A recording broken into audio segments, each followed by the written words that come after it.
Hey, what's going on, guys? This is Nate Pointer, and welcome to Teach, Talk, and Tacos. This is my first episode, and thank you so much for tuning in. So listen here, we're going to get into some good stuff today, okay? Now, just so you know, moving forward, we're going to discuss everything from pop culture to politics, religion, relationships, whatever you want to talk about. You be sure to let me know. Leave it down in the comments below, and we'll be sure to cover it right here on the show. Today we're going to be talking about Black is King, Beyonce, WAP, Cardi B making the Stallion. We're going to be covering new artist TOBE NWIGWE and his controversial music, and a few more things that you might be interested in hearing from me and my perspective. Now let's get into it.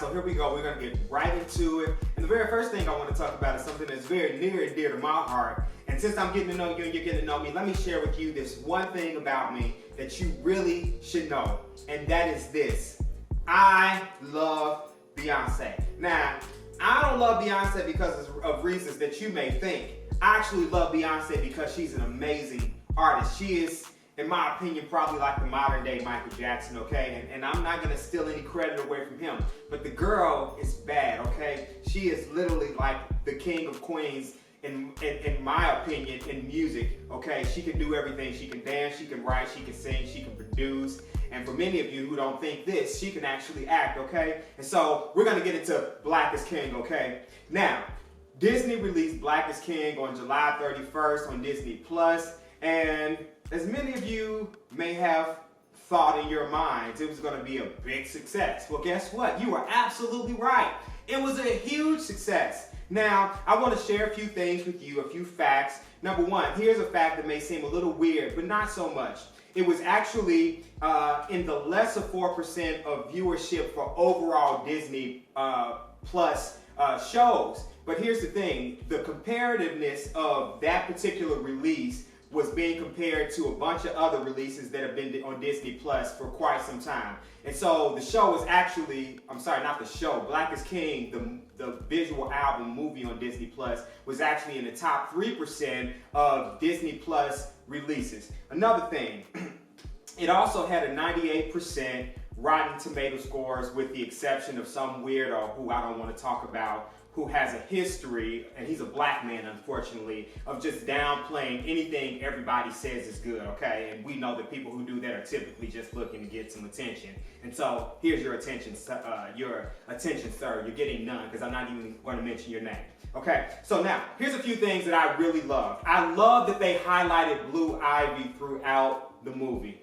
That is like, now I can't say, I'm not weird or strange for saying this, but she's like my goddaughter, like my child in my heart, okay? I love Blue Ivy. I've been following Blue Ivy since she was born, okay? When she was born, I was literally sitting there at the TV in my living room, waiting for the news to drop, okay? I remember it like it was yesterday when she was on the VMAs and announced it with that belly singing Love on Top in her outfit, okay? So I was so excited to see that Blue Ivy is making all of these grand appearances with her mom, and she had multiple appearances in Black is King, and she really kicked tail in My Power. Now, while My Power was like my favorite and my highlight of the movie, I love the way that Blue Ivy gave such great attitude like her mom in that particular segment of the movie.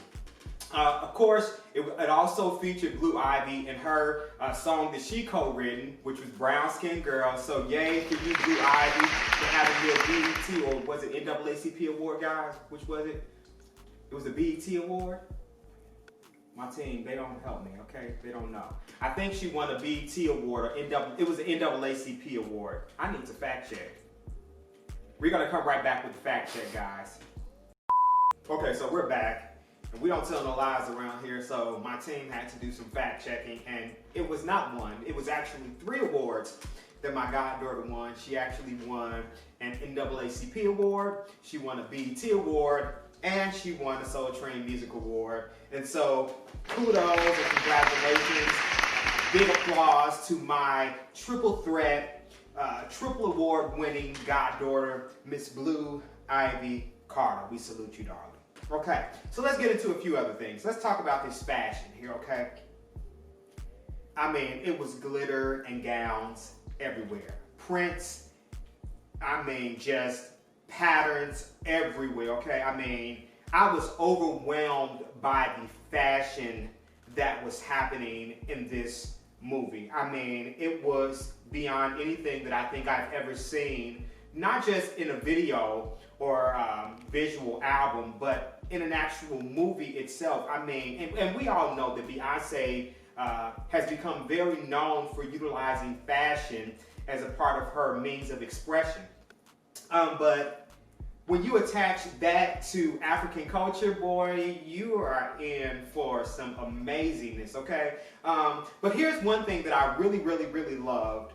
And I know a lot of you guys were probably looking at the clothes and looking at the shoes, you know. But how she utilized hair and makeup was actually just on another level. One of my favorite hair looks was actually in the video segment Water that featured Pharrell. He was one of the features. He also executive produced the actual remake of the official Lion King film. But at the very end of that particular video, she was standing up on this long kind of like staircase ladder, and she had a braid that literally was, I think, about 30 feet long. Just, who else is gonna do that? Okay, so let's talk about this dancing, okay? Now, for you guys who follow King B, and that's how I'm gonna be referencing her the majority of the time, because she's not just the queen, she is the king of all queens, okay? Now, if you follow her and you love her as much as I do, and you've checked out her videos over the years, and you've checked out her even from Destiny Child days, you know, up until current or whatever, the one thing that you know about Beyonce is she takes pride in choreography, okay?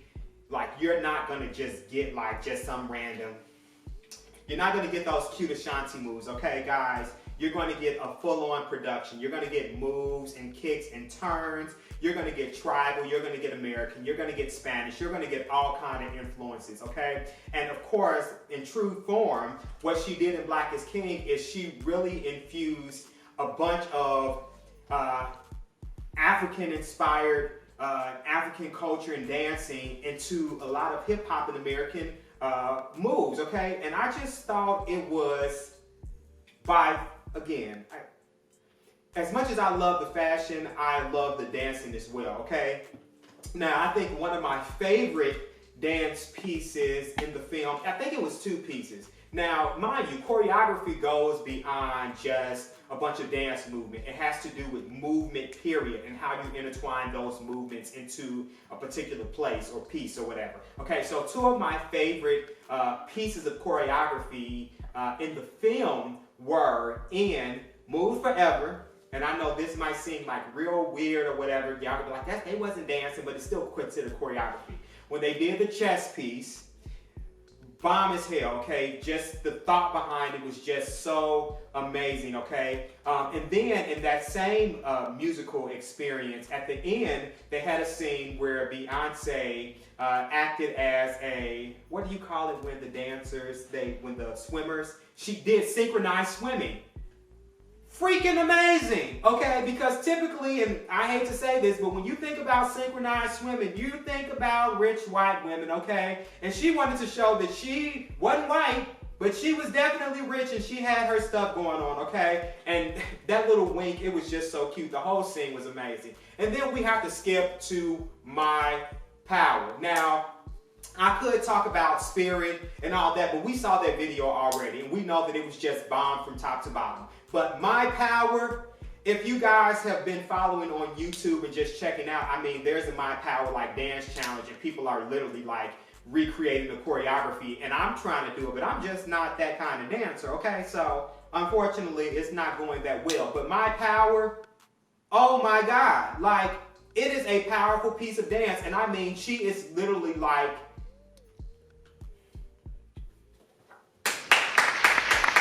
I mean, I'm not going to stand up, but I'm definitely going to give you a round of applause because you danced like your life depended on it. I mean, literally, you gave it everything that you had. And so, kudos to you, Beyonce, on just always stepping it up and proving to us that there is nobody better than you.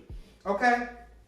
some special appearances in the film. Of course, we had Kelly Rowland, you know, and she was mentioned in, what song was that? Brown Skin Girl.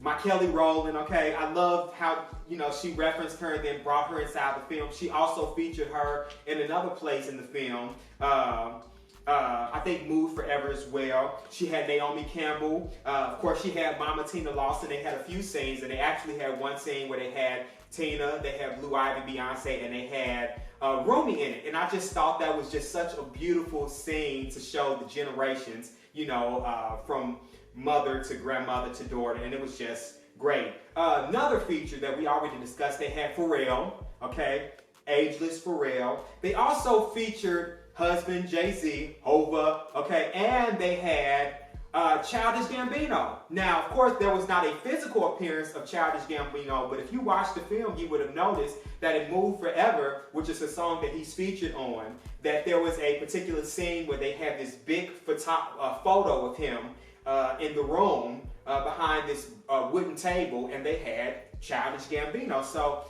good to see you on there, Childish. Okay, so moving on to my last thoughts about the film. If we want to rate this film from a 1 to a 10, I'm going to give this film a 100. And you're probably like, oh my God. No, literally. There is not a number that we can adequately use to rate this film because it's just that good. And again, if we didn't have that crazy fool on Rotten Tomatoes who just was seeking attention, it would still be at 100%. Okay? So Beyonce, kudos to you. Kudos to Black is King. And yes, I am a king as well. Okay, y'all, let's get into this, okay? We're into our second segment, and we got to discuss WAP, okay? This new joint by Cardi B and Megan Thee Stallion, okay? Now, I really don't know how I feel about the song. And while, since this is the first episode, again, this is probably something else that you guys will get to know about me and learn about me. I am not a music, no, let me change that. I'm not a hip hop head, okay? I am not really into, I'm really not into hip hop and rap and all that kind of, and I'm definitely not into trap music, okay? Like, that's not my thing, but I do listen, and with some encouragement, I have really got into Nicki Minaj, okay? Which I love her, okay? But here's my issue with this song. Number one, what the hell is a WAP? Now, I know what it is right now, okay, but still, like,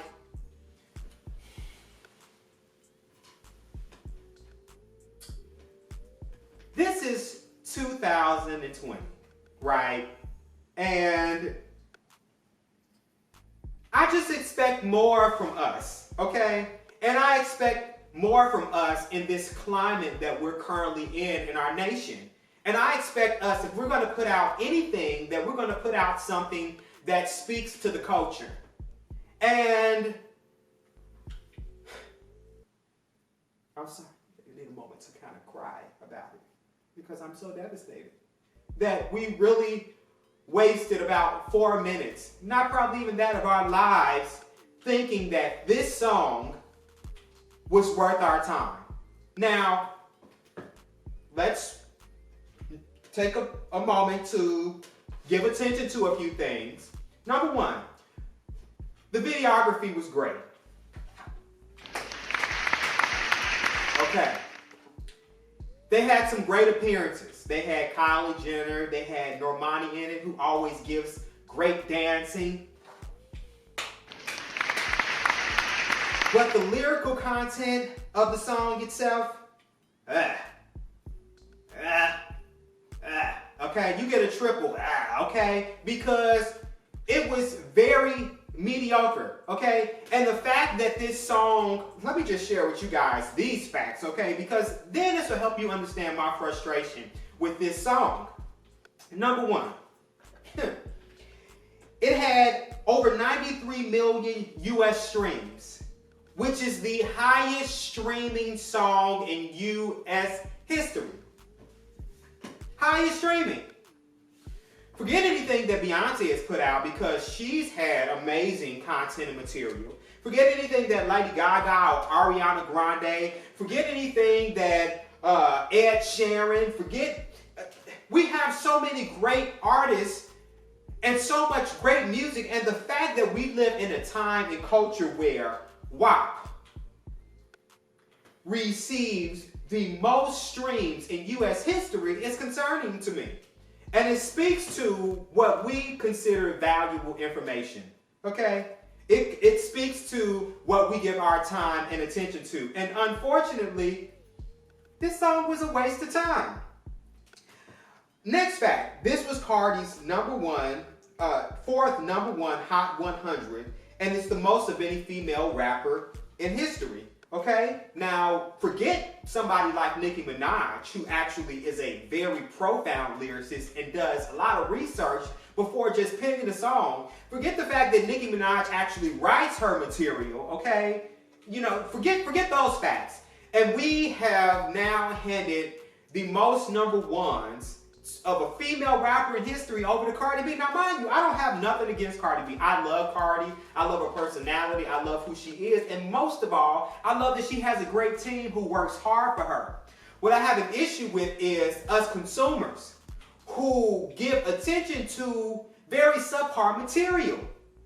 No, people, we need to do better. Like, everybody who made this song what it is, you get a complete thumbs down, okay? Because we have a bunch of other stuff out here that is worthy of our attention and our time. Not to mention, in my personal opinion, and I'm not a female, and please don't say anything shady in the comments because I can block and delete you, okay?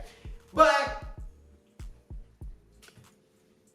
why is it okay that we state these kind of things about women? Like, why are we giving this kind of attention to these facts about women? You know, why can't we talk about women being educated? Why can't we talk about women being powerful? Why can't we talk about women being in politics? Why can't we talk about women being good mothers? I mean, there's so much that we could say about women and the value of who they are and the beauty of their body. And the thing that we made number one was WAP.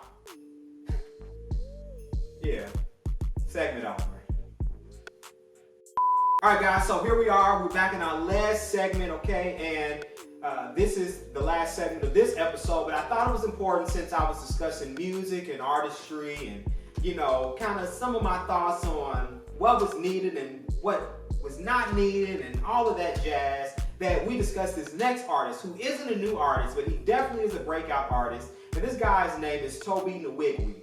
Now, he's a Houston native, played football, played on the collegiate level, had an injury, and now this guy's big into music, has a great following, and recently just put out a few bangers. Now, they're very short bangers, but he put out a few bangers, and these bangers received a lot of attention because of the message within the songs. And I want to discuss two of these songs in particular, and I want to discuss two songs. One of them is called I Need You To, and the other song is Try Jesus featuring Jabari Johnson. And if you don't mind, can you read out the lyrics to I Need You To? You want me to read like everything? I just want you to read the lyrics. That's the Killers of Breonna Taylor. I'm asking you, you want me to just read that sentence or the whole? And they're still talking about it. I'm not read all this. Yes, just read it. I'm not reading all that. Arrest the killers of Breonna Taylor. All of y'all who think we need more evidence, you goofy. I said arrest the killers of Breonna Taylor. That's right. And Elijah McClain, too. Y'all hold that boy. That's enough. See, that's all I wanted, guys, and he gave me all that extra for nothing, okay? Arrest the killers of Breonna Taylor. What's the next part? It's arrest the killers of Breonna Taylor. All of y'all who think we need more evidence. All of y'all who think we need more evidence, you goofy. Arrest the killers of Breonna Taylor. That's right. That's right. And Elijah McClain too. Y'all hold that boy. Now, y'all gonna hear me say some stuff probably as I get into this, because I take, and this is before we got into this whole Black Lives Matter, situation, and even before, in my opinion, before black issues became, and I mean, when I say black issues, I'm speaking more so, police brutality on Black Americans before it became like this whole big national thing as of lately, especially since, you know, we have access to cell phones and social media and all that kind of stuff. I've always had an issue with the way and the manner in which police officers, in particular white police officers and or non-Black police officers, were assigned to do work. Okay, and here's one of my main issues. Let me set my cue card down.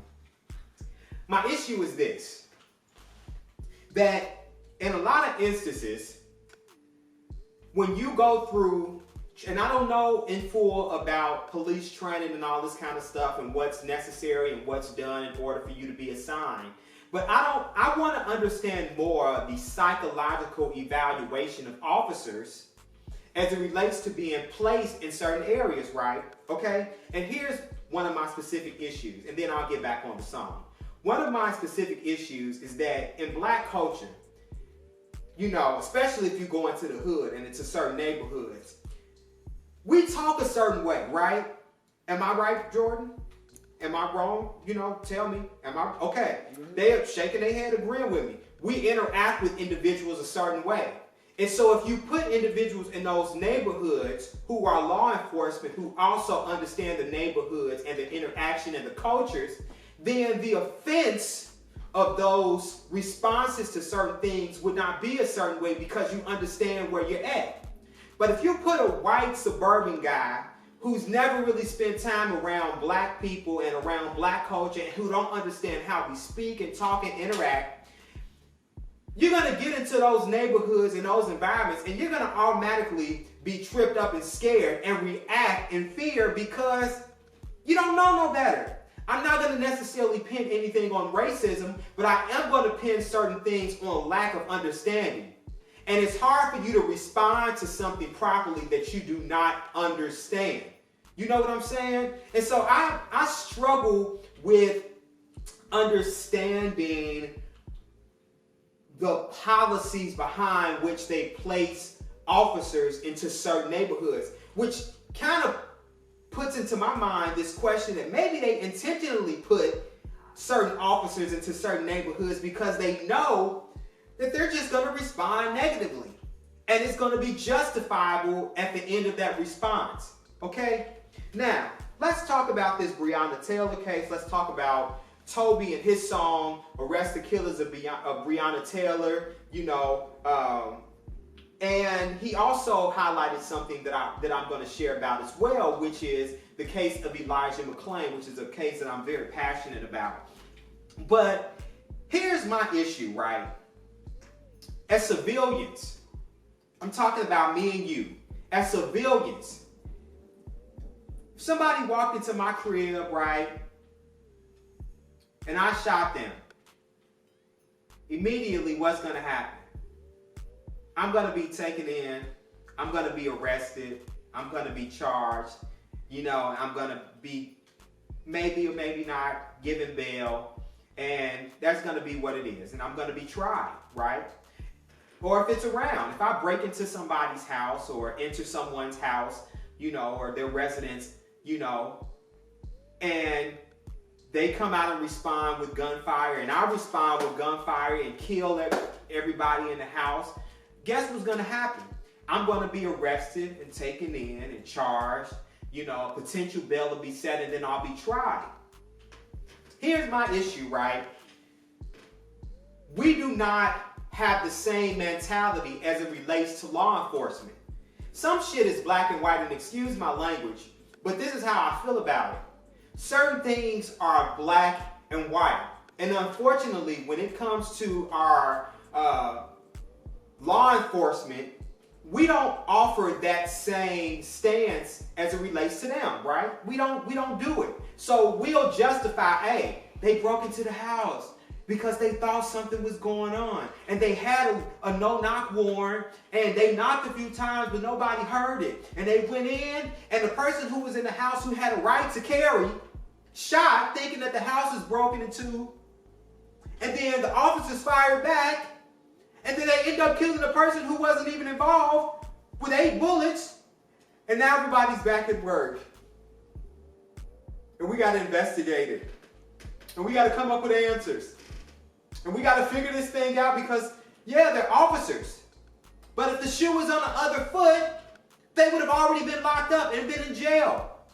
So, to the point of the song, my question is, why are the officers who killed Breonna Taylor not locked up? Yeah, we had one officer who was fired. Hip, hip, hooray. That's not justice. We need those officers locked up. You know why? Because it's just the right thing to do. Arguably, like, we can check out any other situation where the tables are turned and it's a civilian, and this would not be a question. Okay.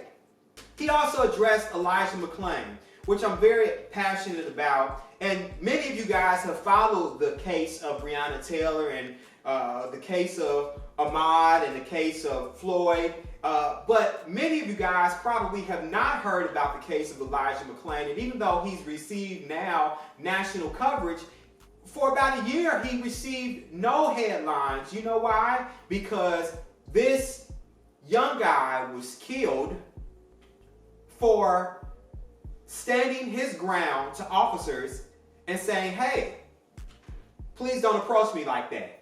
This guy had committed no crimes. He was walking home from the store. A neighbor had called the police on him, saying that they saw someone in the neighborhood with a mask on and they looked suspicious. The 911 dispatcher even asked, hey, does this guy have a weapon? They said no. But still, police officers were sent out to check this dude out. And guess what? They got into a tussle. The guy ends up on the ground being choked. The paramedics are called. He ends up being injected with ketamine and goes brain dead. And several days later, the guy dies. That's the kind of America we live in, guys. That's how it is. I bet you guys don't know that also that this same police department had an investigation going on where several officers were fired. You know why? Because they had police officers going back to the scene of the crime, taking selfies. Selfies. Smiling selfies at the place in which Elijah McClain was murdered. But we don't think that police officers receive preferential treatment. How dare you watch a case like this or any case involving an African American and you think that we're treated fairly? We're not. Arrest the killers of Breonna Taylor and Elijah McClain too, because they hold that boy. Okay. Okay, guys, I'm back. I was getting a little pissed off there because I unfortunately, I think that this has been prolonged for way too long, and I just think it's unfortunate. But we're going to get back into the segment, and I want to share more about TOBE NWIGWE and this other joint that he released featuring Jabari Johnson. I believe Jabari is also from, I don't know if Jabari is from Houston, but I know Jabari currently resides here in Dallas, Texas, and he was featured on this song with TOBE. And I'm going to say this, right? I'm not one of them super deep Christians, okay? I'm not. I'm about what's black and white. And I feel like if we're going to discuss like certain things, especially as it relates to character-based things, meaning who you are and how you behave, then I think we got to be real black and white. I don't think that there's gray areas in like things that are behavior-based. Like, you know what's right and wrong. Like, you know what's required of you to maintain healthy relationships with people. I think, so this song that they released says, try Jesus, please don't try me, because I throw hands. Try Jesus, don't try me, because I fight. Okay? Now, yeah, I'm sure y'all probably like, yeah, right. Don't try me, try Jesus. That's good. I think it's immature, right? Now, before I get into my thoughts on this whole message of the song, I do want to say that this was a big deal for Tobe and for Jabari as well, because this was his first time charting on Billboard. It made it to Billboard and it got to the number 12 spot. And so congratulations to you on your Billboard charting on the top 200. Real talk, well deserved, and I hope much success for you in the future. But I want to talk about this from a messaging standpoint, and I want to talk about this in particular because I struggle with Jabari, right? As a Christian artist who makes a statement like that to such a large base of individuals. This is my issue, right? And some of you guys may disagree, Jabari may disagree, you know, but this is my thing, right? Jabari has a song that is called Have Your Way. And this is free pub, right? Y'all go download it because it's a great song. Have Your Way by Jabari Johnson, okay? And this song is pretty much like saying, yo, God, like, whatever you want to do, you do that in me. Like, I'm open and I'm available for you to live out your life in my life. But then we have a message like, try Jesus, don't try me. Now, there's a particular line in this song where Jabari says, that's one part of the Bible. And they're talking about referencing turning the other cheek. And he says, that's one part of the Bible that just doesn't quite sit right with me. Now, I'm sure there are a lot of things in the Bible that we put up for question and that we struggle with. In the same instance, right, you can't put out have your way. I'm going to give y'all a minute to just let that soak in, right? Because y'all think I'm being deep. I ain't being deep, okay? I'm being for real. You can't say, Lord, have your way, and then in the next sentence, say, have your way except in this area. It don't, like, that don't work. You can't say, Lord, like, do whatever you want to do, except don't do this. Because then, you didn't mean the first thing you said. So my thing is, as a Christian artist, right, I feel like his messaging should have been different, and or he just shouldn't have been on the song in the first place. Now, it was great for him from a career standpoint. You know, you done made it to Billboard Top 200. You 2 spots away from 10. I mean, great for you. I'm not even downing on that. My issue, though, from a larger spectrum, is that a lot of times, and y'all, you know, some of y'all probably gonna say, and I've had this conversation with friends and other people who say, oh, it's not that big of a deal. Like, we're still humans. I get it, people. I'm a human. I wish somebody would step to me in the wrong way. I'm like, you're not gonna come at me anyway. Like, that's just not gonna happen. In the same instance, I have to practice the fruit of the Spirit first. See, y'all wasn't expecting that. Y'all just thought, oh, look, y'all came in here prejudging me. Y'all think I don't know nothing about the Bible. But look, we got to practice the fruit of the Spirit. Love, joy, peace, meekness, goodness, temperance, like all those things. So for you to say, try Jesus, but don't try me, it's saying, yo, I don't want to operate by the Spirit of God, even though I just said, Lord, have your way. No, try Jesus. Leave it at that. And the thing is, you're supposed to have Jesus inside of you. So technically, if you're trying me, you are trying Jesus, which means I got to make it my responsibility to act accordingly, because I don't want to misrepresent him and push you away from getting to know him. That's my issue with the song. Now, overall, I mean, as a human man, like as a person, I completely get the message. Yo, don't do it. Like, you might get these hands, and I'm not really a fighter, but you might get this mouth, or you might get a brick, or you might get something, because I can't really fight. Like, don't come at me right, wrong. But messaging wise, I'm not gonna give it like a, I don't know, people. It's not bad. It's just controversial. And maybe that's what they were going for. So hey, while you're at it, go support the song. It's on iTunes. Be sure to get it. All right, guys, so it's been real. Thank you so much for joining me for my very first episode of Teach Talking Tacos. I'm super ecstatic, yo, and we have so much to talk about. Now, I need you to do me a favor.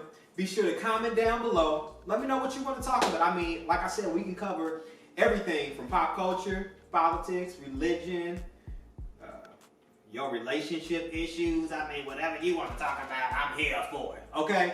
Also, be sure to like and subscribe and tell a friend. I want you guys to come join me every other week. And in closing, do what I do. Eat a taco. Peace out.